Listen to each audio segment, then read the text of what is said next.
Karibu sana wapenzi wa michezo.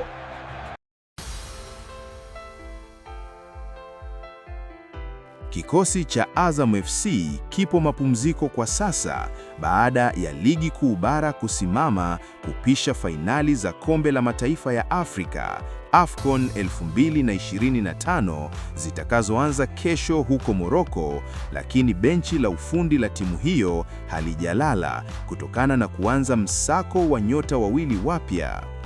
Azam kwa sasa ipo nafasi ya 9 kwa kukusanya pointi 9 kupitia mechi 5, huku ikicheza makundi ya michuano ya Kombe la Shirikisho Afrika ikiwa kundi B bila pointi baada ya mechi 2 za awali, hatua iliyomfanya kocha Florent Ibenge kutaka kuimarisha kikosi kupitia dirisha dogo. Kocha huyo wa zamani wa AS Vita ya DR Congo,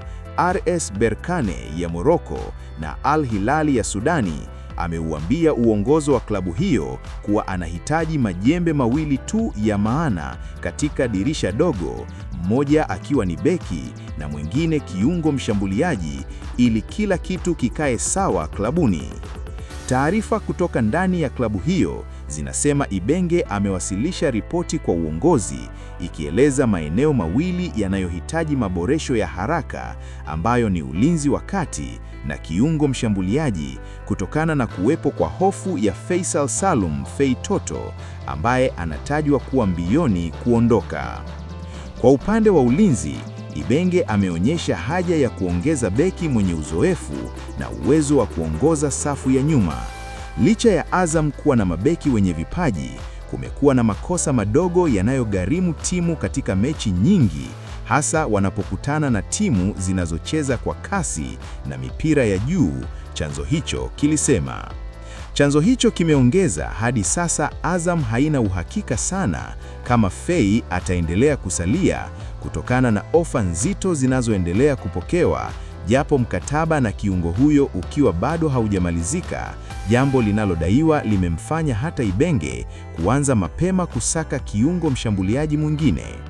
Ingawa wachezaji waliopo wamekuwa wakijitahidi, bado benchi la ufundi linaamini hakuna aliyefikia kiwango cha kuamua mechi kwa ubunifu, pasi za mwisho na mabao muhimu kama anavyofanya Fei. Ni kama maandalizi yameanza mapema ili kama ikitokea Fei ameuzwa, basi kuwepo na mrithi ambaye ana kiwango bora kama yeye au zaidi yake, na huenda akawa wa kigeni, kilifafanua chanzo hicho na kuongeza. Siwezi kusema ataondoka dirisha dogo, ila msimu ujao ni ngumu kuweka uhakika wa kuwa naye, hivyo Ibenge na viongozi ni kama wameanza kujipanga mapema. Mwanaspoti linafahamu kuwa uongozi wa Azam umeipokea ripoti hiyo, huku vikao vya ndani vikiendelea kujadili majina ya wachezaji wa ndani na nje ya nchi wanaoweza kuingia katika mipango hiyo. Mabeki wa kati Azam kwa sasa ni pamoja na Jason Fuentes, Edward Manyama, Lamek Lawi, Yoro Diaby na Hutu Zuzu, wakati kwa kiungo mshambuliaji, mbali na Fei, kuna majembe mengine yakiwamo wazawa na wageni, ila Ibenge ametaka kuletewa mtu wa kazi kuboresha eneo hilo.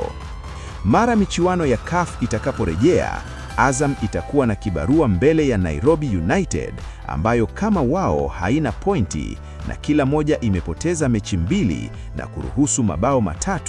na pia itakuwa na kibarua cha mechi za ligi kuu, na kwa sasa inaelezwa ipo mbioni kushiriki Kombe la Mapinduzi 2026.